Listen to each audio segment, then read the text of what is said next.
those people to figure it out. So I had to sit down with my 10 linebackers and go, how do you learn? How can I help you? What is your goal? What is your dream? What do you want to do?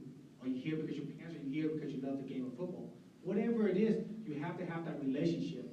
And now they can trust you. Now there's a reason why you're there. You're the leader, you steer, they follow, but they have to have a relationship with you. And then I think that's one thing that I learned through Bill Parcells is that he always it's so interesting because he always talks about the quarterback. The quarterback is supposed to be the leader of a football team.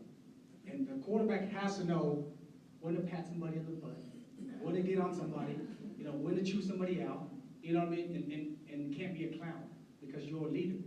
You got to represent yourself. You got to show yourself what you want those people to be. Your father, whoever it is, your team. Because one day they're looking at you for your guidance, you know what I mean, to be the next leader. Because they have goals too. You know what I mean? They're there for a reason. And I think that's one thing that I learned is that make sure you got everybody, you got to listen to everybody. I think that's one thing about leaders that we forget. Hey, I'm a leader, I'm going to tell you what to do. Hey, you got to listen sometimes. And I think that's one thing that we lacked, is that we don't listen enough. That's great. Is Parcells as tough as he seems? He's tough at times when he doesn't like it.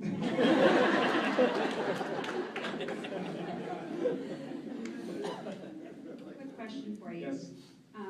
Is this the car? I think we're going to show something up on the screen. Is this the car? The Ford LTD, yeah, little white. Let's see. From New Mexico? Was it from New Mexico? From Mexico? Hey, you're supposed to show me a photo here. It's so old, it's taking forever to make it. That's a wagon. Well, no, it's a little There it is. Third slide. No, that's a station wagon. That's like going back to America. Yeah, no, that's not. It's just a little four-door LTD. It's I can still kind of vision. I don't know how long you had it. It's white. Yeah, no, it's not half that size. You know, 5 families of Vietnamese in there.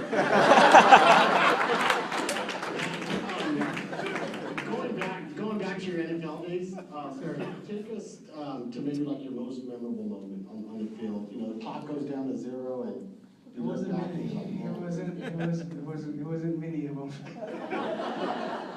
That was the most memorable moment, I guess.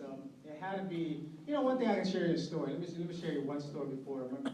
I think I learned more about football than the game of football with Bill Parcells than I did playing the game of football for 15 years. I played the game for 20 years, and 4 years I was with them. I learned so much. Tell you a quick story.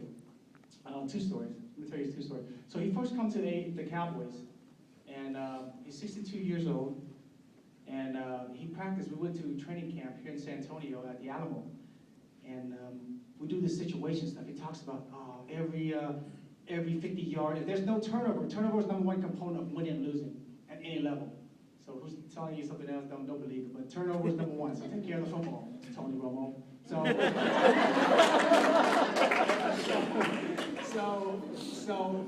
we did all this, he does all this stuff, he's a big stat guy, so he breaks it down, he goes, if the turnover ratio is even, if both teams doesn't have any turnovers, 50 yards equals 3 points, 100 yards equals 7.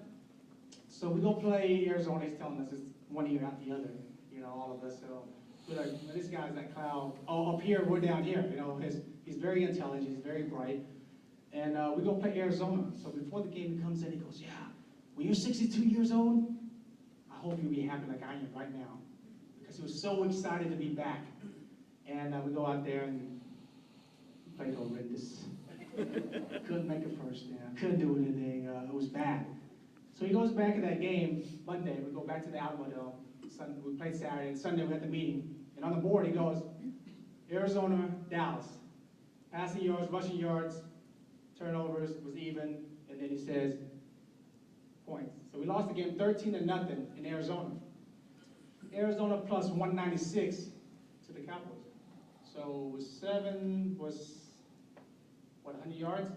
It was 2 was 14, right? So 200 yards would have been 14-0, but it was 196. So we got it down to 196, so it was less than, so it was 13 points that we lost. We lost 13-0. So that, I think, really hit a lot of our players. We had a veteran team, and so we practiced this play. For some reason, a defensive play, I don't know why I know it, but it's 62 is the formation, Max Cafe XQ.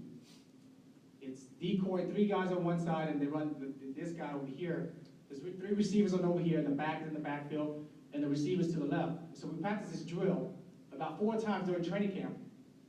So the XQ is really talking to that one receiver on this backside. The other 3 receivers, they're just running routes, just to run a decoy.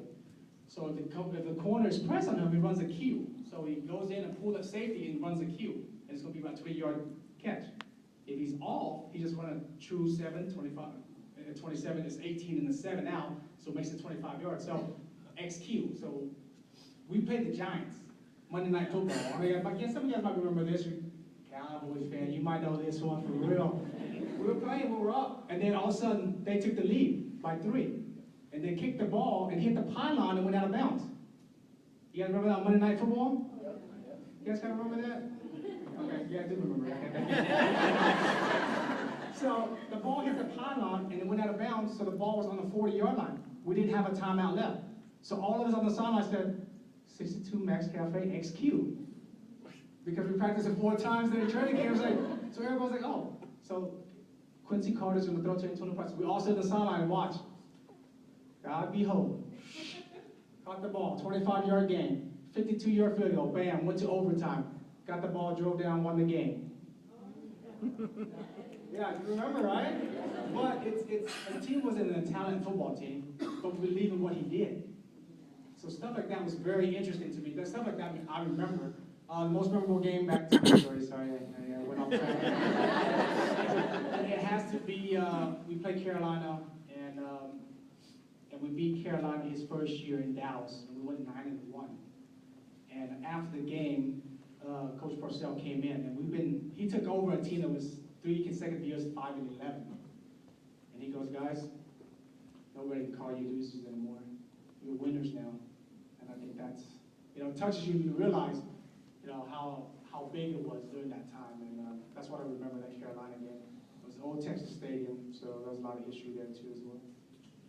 Yes. Yes, I had an opportunity to go to the Vietnam Memorial recently, very emotional, but I was just curious, have you and your family ever visited back to Vietnam, and how integrated is your culture still within your family? Yeah, my parents went back. Unfortunately, when we left to Vietnam, my grandparents were left behind, and they were fortunate that they did get to come. But my mom went back and my father went back for their funeral about 20 years, 15 years ago. And my mom said she would never go back. And it wasn't right, it didn't feel right. And I went back for the first time. When I was looking at all job opportunities, I don't know if you guys knew, I took the job down the street with Backspace before I got the ESPN job, because I was going to move to San Antonio. My family is about 2.5 hours from here. My wife's family are from San Antonio. She lives in a small town south of Goliad. You guys know where Goliad's at? That's where she grew up, in a little town outside of there. But I was going to move to Rackspace, and then before I took the job at Rackspace, I went to Vietnam for the first time. And I never went prior, because when I first got to the Cowboys, I had Nike was my endorser. And we set up a trip, my agent set up a trip to go back, because Nike's, you guys got Nike shoes, sometimes you guys look back, it's made in Vietnam. And they say, hey, what a great thing, you can come back and let them know, hey, you got a Vietnamese American. But I got a phone call right during the off season, right before, like a week before we had to go. And he said, they just called and said, if you want to go, there's a chance you might not come back. So that was then, and then I decided, well, we're not going. So we didn't go. So I went back this past year for the first time, but I went to the north and nobody really knew who I was. And I went there and I was incognito. But I went back and there was business opportunity for me to do some stuff, in which I was going to be the liaison for American, because I don't know if you guys knew, President Bush, when he left office, he made Vietnam the hub of import-export. And that's what I was going to do, be the liaison for corporations here, and then Vietnamese business there. But kind of funny how it all worked out, because when I went to A&M, it was an agriculture school. NAFTA just started, North American Free Trade. I was like, well, how neat is that if I go get an ag business degree, maybe do import, export in Vietnam, and I had that opportunity this past year. But it was kind of funny how it all worked out. But it was fine. I went back. It was neat. It was a beautiful country. But you know, you still have your roots there. But I think it's getting better. You know, I think it's trying to bring, you know, it changed Saigon to Ho Chi Minh City, but I think it's bringing it back to Saigon now. So they're bringing the name back. And it's still not safe because they own everything else but the building. So they own all the land. So if you do business there, they can come in and go, sorry, you take your business, and you know, what can you do? It's pretty sad.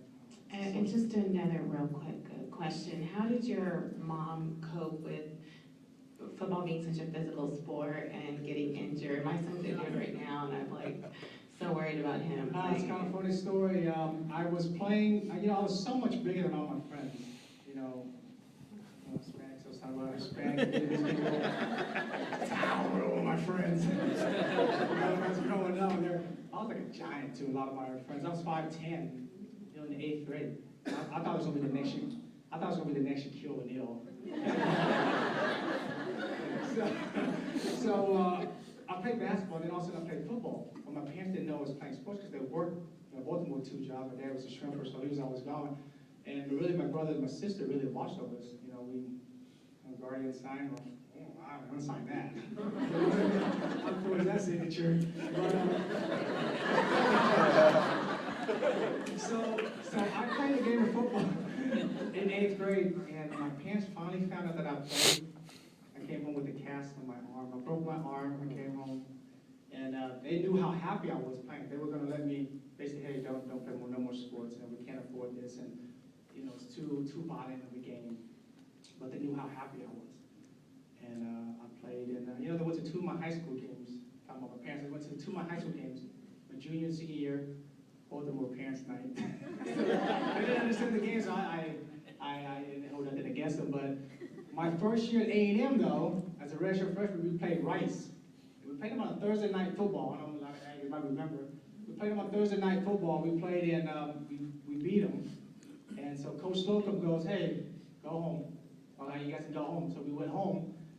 So we got home for the weekend, sit there and just talk to Mom. How you doing, Mom? It's been about 3 or 4 months since I haven't seen her, since school started and camp started. So she sits there, she goes, hey, and the quarterback throw it to this guy.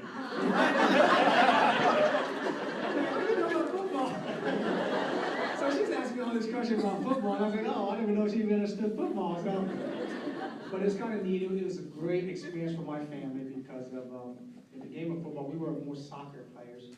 You know, growing up, the game of soccer was bigger than the Lebanese coaches, but the game of football brought everybody together.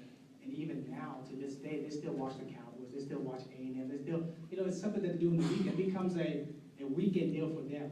And so it's very neat for them to experience that. This will be the last question.